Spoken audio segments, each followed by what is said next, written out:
Hello বন্ধুরা, আজকে করব পার্শে মাছের তেল ঝাল। বাজারে গিয়ে দেখছি পাবদা পার্শে ভালোই এসেছে। পাবদা মাছটা আমার খুব একটা ভালো লাগে না, তাই পার্শে মাছ কিনলাম। পার্শে মাছ ওদের বললাম ভালো করে ছাড়িয়ে দিতে। তো পার্শে মাছে জানোই বেশ অনেকটা আঁশ থাকে, তাই ওরা দেখো বড় একটা কাঁচি নিয়েছে, কাঁচির সাহায্যে ভালো করে আঁশ ছাড়িয়ে নিচ্ছে। মানে কাঁচিটা হচ্ছে টু ইন ওয়ান পারপাস, কাঁচির সাহায্যে আঁশও ছাড়ানো যাবে, আবার মাছটাকে কেটে পরিষ্কারও করে দেওয়া যাবে। যাই হোক, ওরা মাছটা ভালো করে পরিষ্কার করে আমাকে দিল। আমি বাড়িতে এনে এই মাছগুলোকে এখানে রাখলাম, আর মাকে অর্ডার করলাম, মা আজকে পার্শে মাছের তেল ঝাল করব। মায়ের হাতের এই পার্শে মাছের তেল ঝাল আমার খেতে খুব ভালো লাগে, তো সেই জন্য আমি এই রান্নাটা আজকে শেয়ার করছি। এই রান্নাটা খুব তাড়াতাড়ি হয়েও যায়। এই দেখো, মা প্রথমে মাছগুলোকে ভালো করে ধুয়ে নিয়ে পরিমাণ মতো হলুদ আর নুন দিয়ে মাখিয়ে রাখলো। এই নুন হলুদ দিয়ে এই মাছটা কিন্তু কিছুক্ষণ মাখিয়ে রাখতে হবে। কিছুক্ষণ বলতে মোটামুটি ধরো ওই মিনিট 10 মিনিট মতন মাছটা নুন হলুদ দিয়ে মাখিয়ে রাখলে টেস্টটা ভালো আসে। এরপর ফ্রাইং প্যানে তেল নেবে, তেলে এবার মাছটা ভাজা হবে। তো এই কথা বলতে গিয়ে একটা কথা বলি যে পার্শে আর পাবদার মধ্যে আমার কিন্তু অলওয়েজ পার্শে মাছকে আমি 10/10 দিই।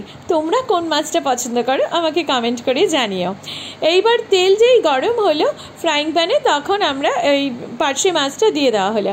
এবার এই পার্শে মাছটা কখন দেওয়া হবে, ফ্রাইং প্যানে তেলটা দেখবে বেশ গরম হয়ে ধোঁয়া বেরোচ্ছে, তখন আঁচটা কমিয়ে দেবে, দিয়ে মাছগুলোকে ছাড়বে, না হলে কিন্তু তেল হাতে ছিটকে লাগে। মানে আমি প্রথম মাছ ভাজতে গিয়ে অনেকবার গরম তেলে ফসকা খেয়েছি, সেই জন্য আমি তোমাদের সাবধান করে দিচ্ছি, যারা প্রথম মাছ ভাজবে তারা কিন্তু একটু সাবধানে মাছ ভাজবে, আঁচ কমিয়ে দিয়ে মাছ দিয়ে তারপর আবার আঁচটা হাই করে দেবে।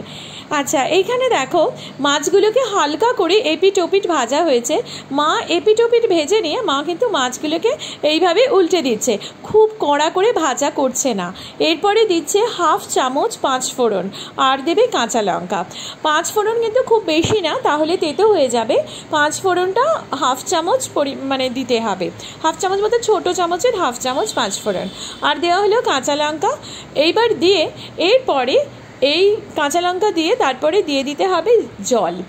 এইটা পরিমাণ মতো জল বলতে মোটামুটি 4টে মাছের জন্য 1/2 গ্লাসের একটু বেশি জল দিতে হবে, কেন তেল ঝাল বুঝতেই পারছো, একটু তেলও থাকবে একটু ঝালও হবে।